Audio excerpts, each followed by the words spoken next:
Thinking back how Town Beef started, I was in school, I was in class, and I got an email from this guy named John.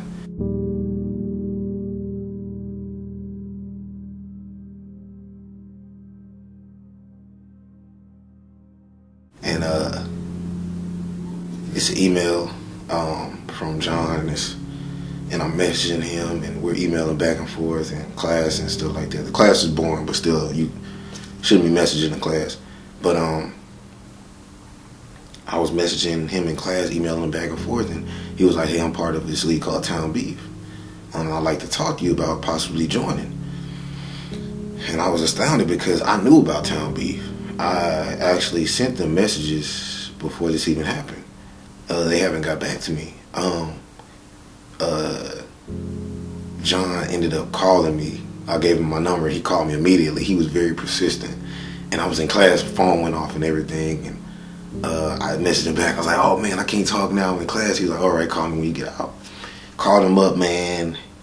And the nicest person I've ever talked to, man. One of the nicest people I've ever talked to.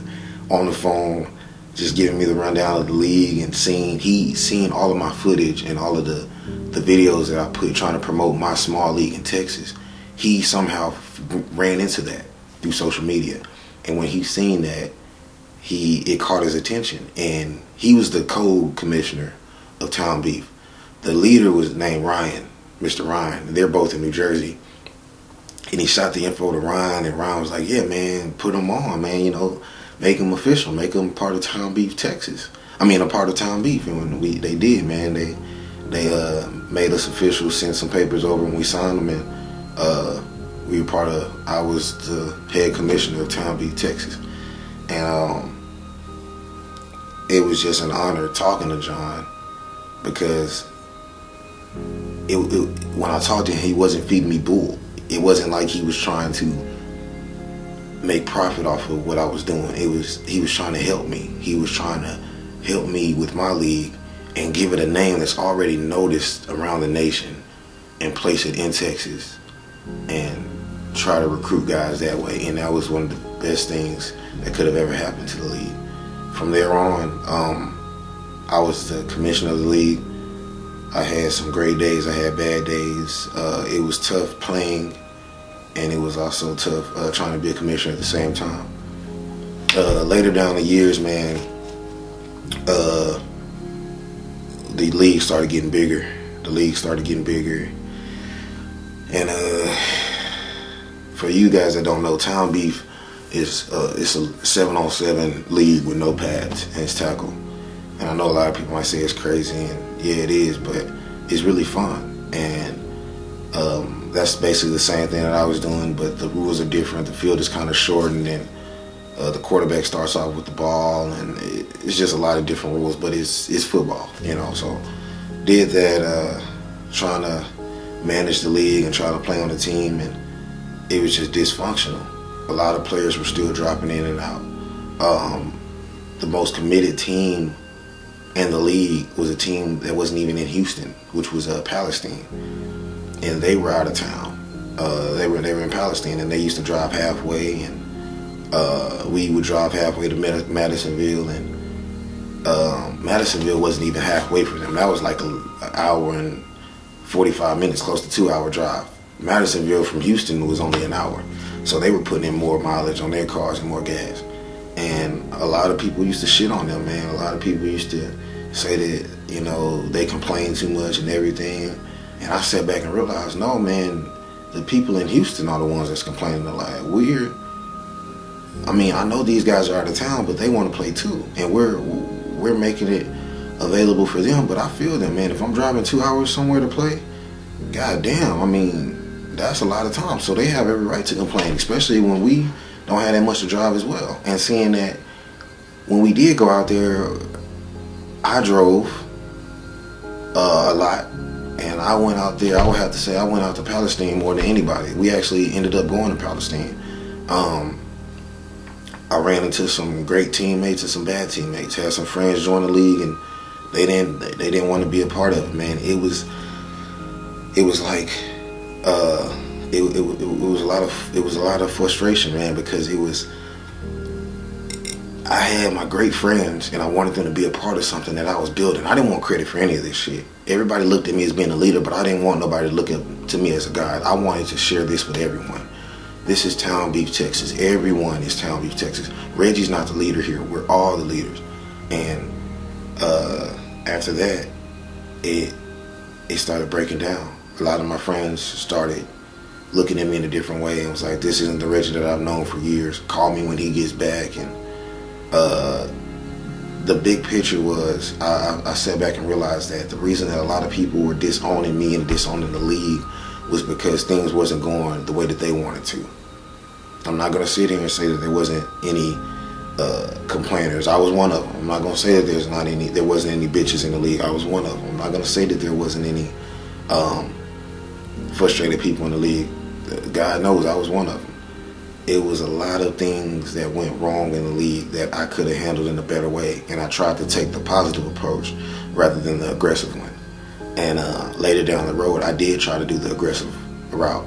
I started trying to suspend players for talking out of line, starting mess on social media, and I did that.